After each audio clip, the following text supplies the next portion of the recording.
शांति। 18 जनवरी 2022 आज की साकार मुरली अव्यक्त बाप दादा की मुरली। बाबा कहते, मीठे बच्चे, सवेरे उठकर बाबा को बहुत प्रेम से याद करो। बाबा को याद करेंगे तो बाबा भी प्यार करेंगे, कशिश होगी। आज का गीत। तुम्हें पाके हमने जहां पा लिया, जमी तो जमी आसमां पा लिया। ओम शांति।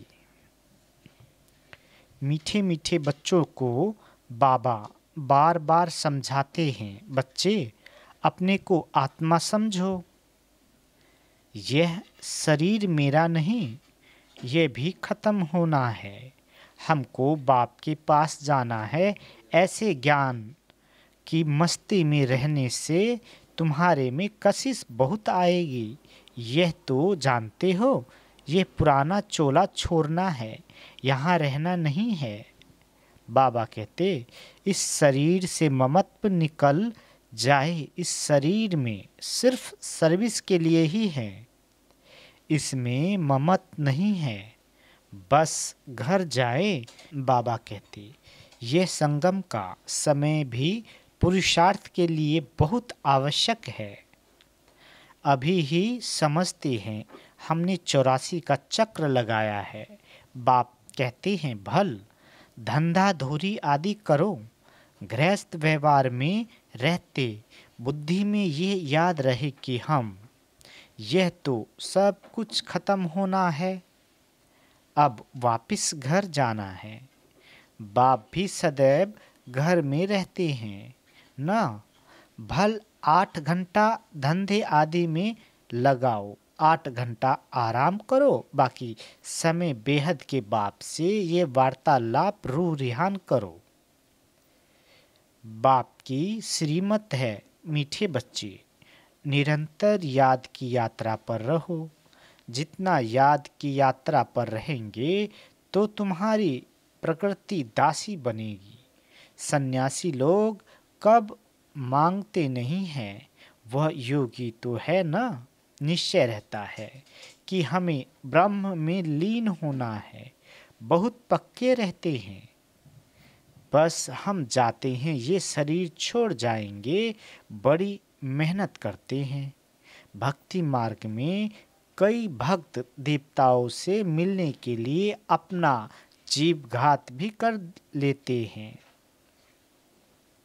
आत्मघात तो नहीं कहेंगे, वह तो होता नहीं, बाकी जीवघात होता है। बाबा कहते, तुम बच्चे योग बल में रहते हो तो जैसे अमर हो। कभी कोई भी ख्याल नहीं आएगा कि कुछ करे, परंतु वह अवस्था मजबूत हो। पहले तो अपने अंदर देखना है कि हमारे में कोई खामी तो नहीं है। खामी नहीं होगी तो सर्विस भी अच्छी कर सकेंगे। फादर सोच सन, सन सोच फादर। बाप ने तुमको लायक बनाया और तुम बच्चों को फिर नए नए को बाप का परिचय देना है। बच्चों को बाप ने होशियार कर ही दिया। बाबा जानते हैं बहुत अच्छे अच्छे बच्चे हैं जो सर्विस करके आते हैं। रात दिन यही ख्याल चलता है कि हम इनका जीवन कैसे बनाएं, इससे हमारा जीवन भी उन्नति को पाएगा। खुशी होती है, हर एक को उमंग रहता है। हम अपने गांव वालों का उद्धार करें, अपने हम जिन्स की सेवा करें। बाप भी कहते हैं, चैरिटी बिगिन इट्स होम। बाप बैठ बच्चों को ही शिक्षा देते हैं कि बच्चे तुमको पहले अपनी उन्नति करनी है। बाप जानते हैं रूहानी कल्प वृक्ष कल्प पहले मिसल ही है।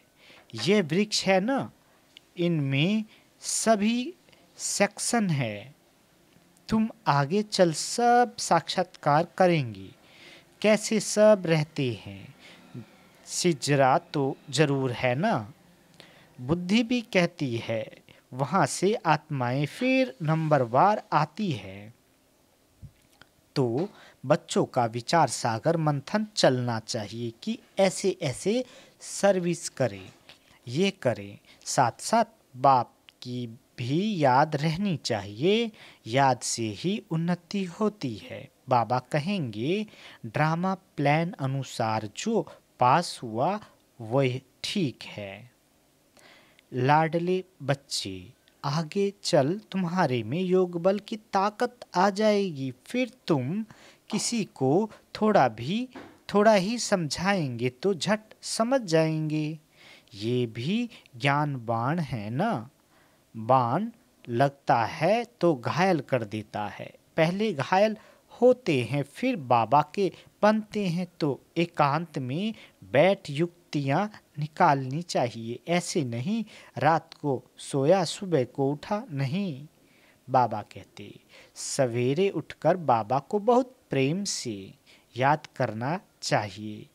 रात को भी याद में सोना चाहिए। बाबा को याद ही नहीं करेंगे तो बाप फिर प्यार कैसे करेंगे। कशिश ही नहीं होगी। भल बाबा जानते हैं ड्रामा में सब प्रकार के नंबरवार बनने हैं। फिर भी चुप करके बैठ थोड़े ही जाएंगे, पुरुषार्थ कराएंगे ना। बच्चों को ड्रामा कह करके ठहर नहीं जाना है, नहीं तो अंत समय में बहुत पछताना पड़ेगा। नाहक मैंने ऐसा किया, माया के वश हो गया। बाप को तो तरस पड़ता है, नहीं सुधरते हैं तो उनकी क्या गति होगी। बाबा कहते रोएंगे, पीटेंगे, सजाए खाएंगे। इसलिए बाप बच्चों को बार बार शिक्षा देते हैं कि बच्चे तुम्हें परफेक्ट बनना है। बार बार अपनी चेकिंग करनी है। हर एक बच्चे को अपने से पूछना है, बाप से हमें सब कुछ मिला, फिर किस चीज़ की मेरे में कमी है। अपने अंदर झांक करके देखना है। जैसे नारद से पूछा ना कि लक्ष्मी को वरने के लायक अपने को समझते हो। बाप भी पूछते हैं लक्ष्मी को वरने लायक बने हो क्या। क्या खामियां रही हुई है जिसको निकालने का पुरुषार्थ करना है। नए नए बच्चों को भी समझाया जाता है, बताओ तुम्हारे में कोई खामी तो नहीं है, क्योंकि तुम्हें अभी ही परफेक्ट बनना है। बाप आते ही हैं परफेक्ट बनाने।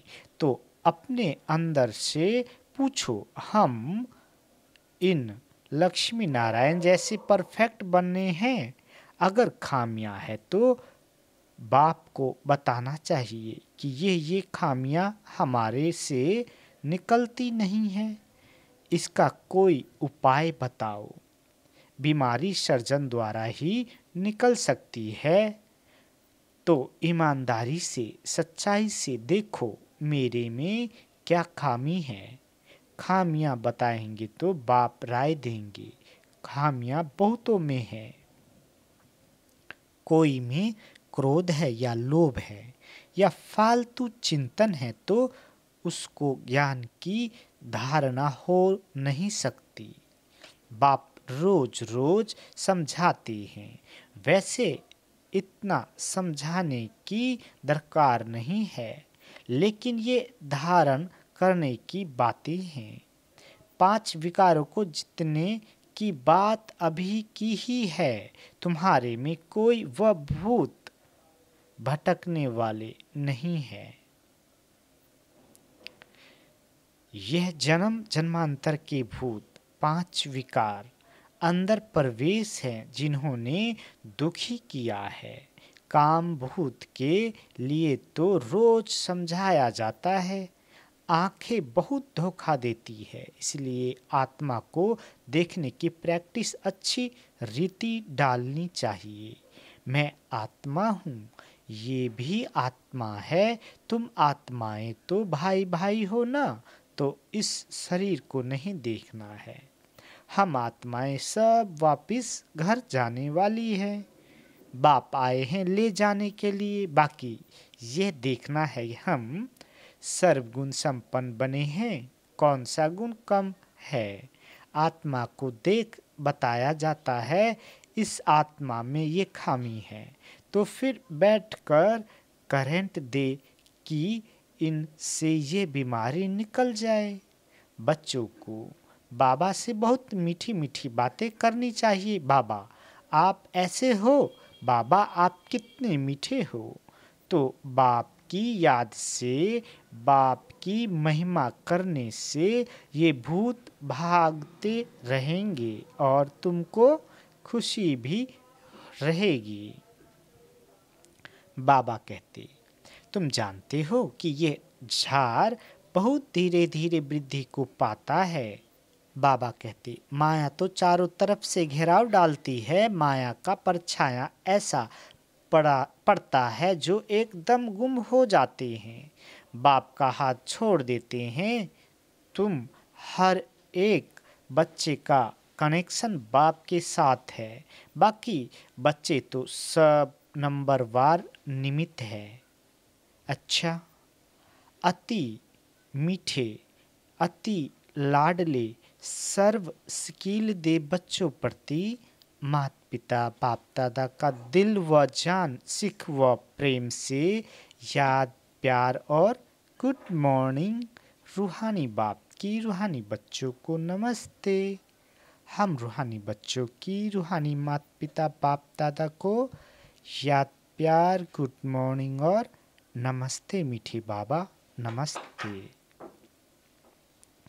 अव्यक्त महावाक्य अंतिम सर्विस का अंतिम स्वरूप। बाबा कहते, अपने अंतिम स्वरूप का साक्षात्कार होता रहता है, क्योंकि जितना जितना नज़दीक आते जाते हैं उतना ऐसे अनुभव होगा जैसे कोई सम्मुख वस्तु दिखाई दे रही है। ऐसे ही अनुभव होगा कि अभी अभी ये बनेंगे। जैसे वृद्ध अवस्था वालों को ये स्मृति रहती है कि अभी वृद्ध हूँ, अभी अभी जाकर बच्चा बनूंगा। ऐसे ही अपने अंतिम स्वरूप की स्मृति नहीं, लेकिन सम्मुख स्पष्ट रूप से साक्षात्कार हो। अभी ये हूँ, फिर ये बनूंगा। जैसे शुरू में सुनाते थे कि जब मंजिल पर पहुंच जाएंगे तो ऐसे समझेंगे कि कदम रखने की देरी है, एक पांव रख चुके हैं, दूसरा रखना है, बस इतना अंतर है। तो ऐसे अपनी अंतिम स्टेज की समीपता का अनुभव होता है। अपरोक्ष स्पष्ट साक्षात्कार होता है। जैसे आईने में अपना रूप स्पष्ट दिखाई देता है, वैसे ही इस नॉलेज के दर्पण में ऐसा ही अपना अंतिम स्वरूप स्पष्ट दिखाई दे। जैसे कोई बहुत अच्छा सुंदर चोला सामने रखा हो और मालूम हो कि हमको अभी ये धारण करना है, तो न चाहते हुए भी धारण करने का समय जैसे जैसे नज़दीक आता रहेगा तो अटेंशन जाएगा, क्योंकि सामने दिखाई दे रहा है। ऐसे ही अपना अंतिम स्वरूप सामने दिखाई देता है, उस स्वरूप तरफ अटेंशन जाता है। वह लाइट का स्वरूप कहो व चोला कहो, लाइट ही लाइट दिखाई पड़ेगी। फरिश्तों का स्वरूप क्या होता है? लाइट। देखने वाले भी ऐसे अनुभव करेंगे कि यह लाइट के वस्त्रधारी हैं। लाइट ही इन्हों का ताज है, लाइट ही वस्त्र है, लाइट ही इन्हों का श्रृंगार है। जहाँ भी देखेंगे तो लाइट ही देखेंगे, मस्तक के ऊपर देखेंगे तो लाइट का क्राउन दिखाई पड़ेगा। नैनों में भी लाइट की किरणें निकलती हुई दिखाई देगी। तो ऐसा रूप सामने दिखाई पड़ता है, क्योंकि माइट रूप अर्थात शक्ति रूप का जो पाठ चलता है वह प्रसिद्ध किससे होगा? लाइट रूप से। कोई भी सामने आए तो 1 सेकंड में अशरीरी बन जाए, वह लाइट रूप से ही होगा। बाबा कहते ऐसा चलता फिरता लाइट हाउस हो जाएंगे जो किसी को भी यह शरीर दिखाई नहीं पड़ेगा। विनाश के समय पेपर में पास होना है तो सर्व परिस्थितियों का सामना करने के लिए लाइट हाउस बनना पड़े। चलते फिरते अपना वह स्वरूप अनुभव होना चाहिए। ये प्रैक्टिस करनी है। शरीर बिल्कुल भूल जाए। अगर कोई काम भी करना है, चलना है, बात करनी है, वह भी निमित्त आकारी लाइट का रूप धारण करना है। जैसे पाट बजाने समय चोला धारण करते हो, कार्य समाप्त हुआ, चोला उतारा, 1 सेकंड में धारण करेंगे, 1 सेकंड में न्यारे हो जाएंगे। जब यह प्रैक्टिस पक्की हो जाएगी, फिर यह कर्म भोग समाप्त होगा। जैसे इंजेक्शन लगाकर दर्द को खत्म कर देते हैं, हठ योगी तो शरीर से न्यारा होने का अभ्यास कराते हैं। ऐसे ही ये स्मृति स्वरूप का इंजेक्शन लगाकर देह की स्मृति से गायब हो जाएं। स्वयं भी अपने को लाइट रूप अनुभव करो तो दूसरे भी अब वही अनुभव करेंगे। अंतिम सर्विस यही है। इससे सारी कारोबार भी लाइट अर्थात हल्की होगी। जो कहावत है ना, पहाड़ भी राई बन जाता है, ऐसे कोई भी कार्य लाइट रूप बनने से हल्का हो जाएगा। बुद्धि लगाने की भी आवश्यकता नहीं रहेगी। हल्के काम में बुद्धि नहीं लगानी पड़ती है। तो इसी लाइट स्वरूप की स्थिति में जो मास्टर जानी जाननहार व मास्टर त्रिकालदर्शी के लक्षण है वह आ जाते हैं। करे या ना करे ये भी सोचना नहीं पड़ेगा। बाबा कहते बुद्धि में वही संकल्प होगा जो यथार्थ करना है। उस अवस्था के बीच कोई भी कर्म भोग की भाषा नहीं रहेगी। जैसे इंजेक्शन के नशे में बोलते हैं, हिलते हैं, सभी कुछ करते भी स्मृति नहीं रहती है।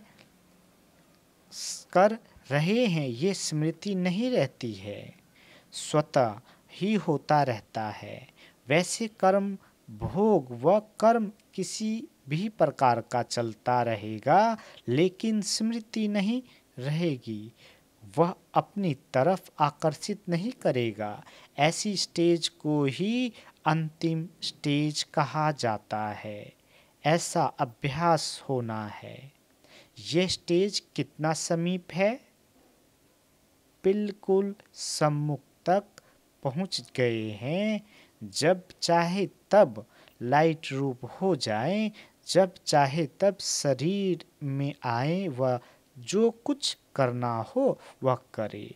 सदा काल व स्थिति एक रस जब तक रहे तब तक बीच बीच में कुछ समय तो रहे, फिर ऐसे रहते सदा काल हो जाएंगी।